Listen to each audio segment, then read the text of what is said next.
Today I'm preparing chicken thighs, slowly roasted, with peppers, onions, a little bit of garlic, jalapeno, and tomato sauce. It takes a little bit of time to prepare this dish, but at the end, it's all worth it. Most of the time, you're actually going to be cooking it. Preparing the dish itself, it does not take time at all. Well, I hope you enjoy it, and let's get started. So, in order to prepare this dish, I have here three chicken thighs, and I decided to skin them so I don't have as much fat in the dish itself. If you'd like to keep them for more flavor, that is a very good idea. I would like to, again, save some calories, so I am removing the skin. And here is a method I'm using to remove the skin, trying not to cut my fingers at the same time. The knife is very sharp. You'll find that the skin is connected only in few areas. The worst one is the drumstick because it's very connected to the end of the leg there. Other than that, the skin will come out very easily. The same with the thigh. There's only few areas where you have to disconnect a skin from the meat, and it's going to be easy. I also removed a little bit of the fatty tissue, cleaned it out a little bit.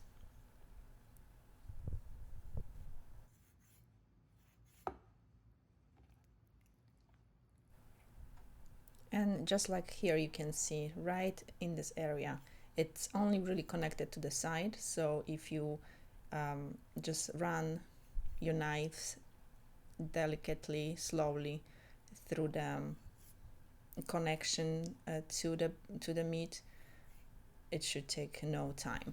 Of course, if you plan to use the skin in your cooking, then you save at least 10 minutes of preparation time for this recipe. And now I put everything in a glass container and season it up generously with salt, black pepper, and sweet paprika. I always use sea salt, so if you use regular salt, then you have to put less salt, and you probably know when you're cooking. Here on 3 sticks, I probably used a couple of teaspoons of sea salt. The same with sweet paprika. And you can set aside, you can even leave this overnight in the fridge to marinate. It's definitely gonna become more flavorful. But if you don't have time for that, it's perfectly fine. You can just start cooking it within no time. Right now, you can put them aside while you're preparing your vegetables, while you're cutting them up. That's exactly what I did here. For the 3 thighs, I use 2 large onions, 3 green bell peppers, and 2 red bell peppers. And also I used as much garlic as you can see here. If you're not a fan of garlic, you can skip it or use less. I just love that flavor, so I used pretty much a lot. And after that, I used also for spice 1 jalapeno. Now, if you don't like it spicy, you can also omit that part. If you like slightly spicy, make sure that you remove all the seeds from a jalapeno. That way it's not that spicy. I use the whole thing, by the way. While the chicken is marinating, I'm gonna chop up all the veggies as quickly as I possibly can. So I'm gonna start with the bell peppers, onion, jalapeno, and garlic. And I'm gonna chop it all into small pieces.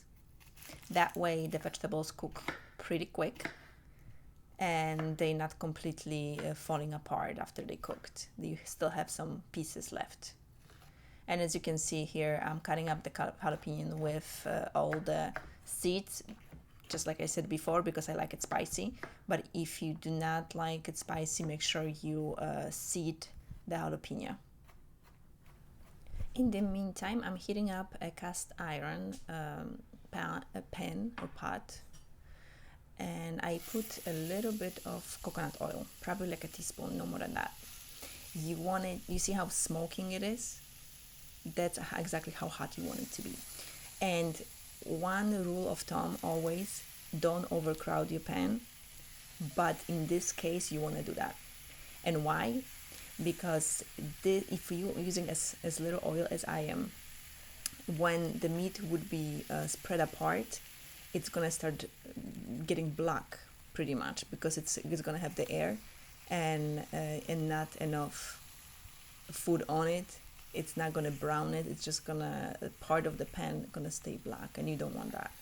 So this way, because it is so extremely hot and I crowded it, I'm getting nice brown look of the thighs. Don't they look beautiful? That's exactly how you wanted them to look. And just a few minutes on each side, and then flip them over and do the same thing on the bottom side. Once you sear at both sides well, take them off the pan, put them aside. Next, I'm adding a half a tablespoon of butter, and I'm gonna add onion first. I'm adding about a teaspoon of sea salt, a little bit of fresh cracked pepper, and let it saute for about 3 to 5 minutes until the onion softens a little bit. About a teaspoon of red paprika as well. And this is the time when I add actually probably the most of sweet paprika, so the juices can get nice dark red color. Here I added a half a teaspoon of cumin as well. Once the onions soften a little bit, 5 minutes, I'm gonna add the garlic.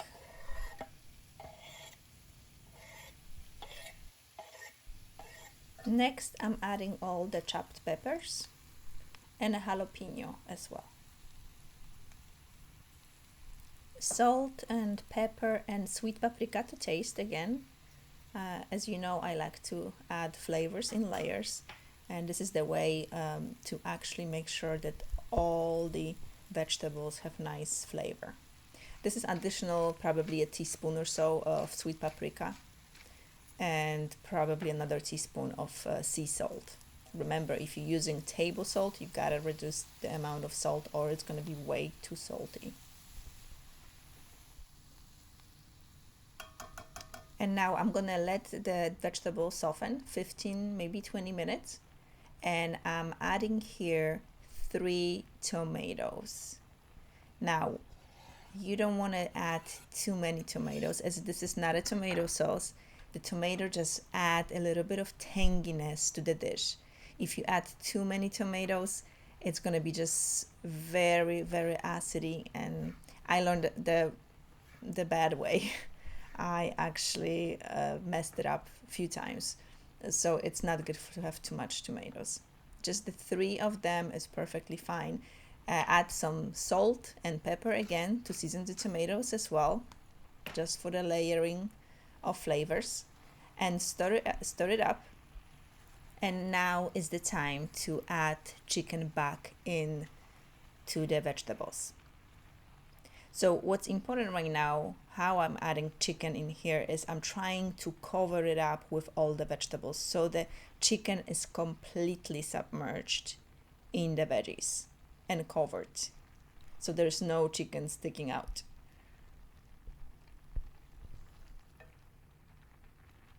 You see what I'm doing in here? I'm trying to bury the chicken underneath, so making a space, moving the vegetables, and then covering them up.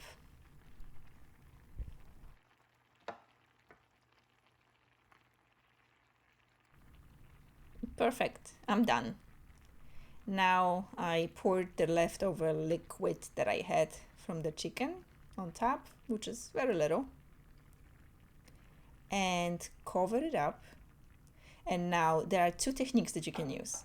You can cover it up and put it on a very low heat on the stove and leave it there for about a couple of hours. Or, which I notice it's a much better flavor, I put it in the oven at 350 degrees, covered as well, for about an hour and a half, 2 hours.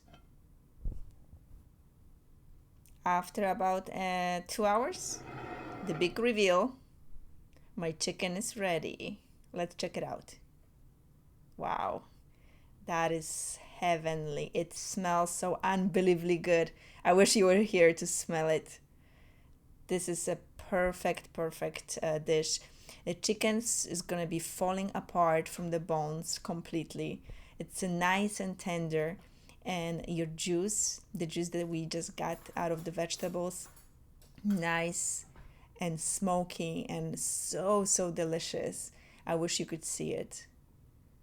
And most of the water actually evaporated. And the one trick here, if you want the sauce to be thicker, just leave it over high heat, uncovered, and boil it out for a few minutes, and it's gonna become much thicker, and you're gonna have less of the liquid there, if that's what you like. But the longer the dish stays in the fridge, for example, if you don't eat everything, that meat will absorb all the liquid. So the longer it sits, the thicker it gets. So you just make your decision at the end. If you're gonna be eating it right away, you can go ahead and get rid of the most of the liquid. If you know you're gonna be stirring, you want as much liquid as possible. And here's the end result.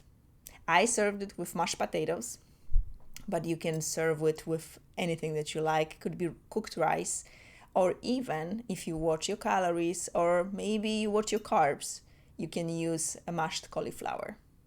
Enjoy! If you like this dish and you would like to see more, don't forget to subscribe. Enjoy!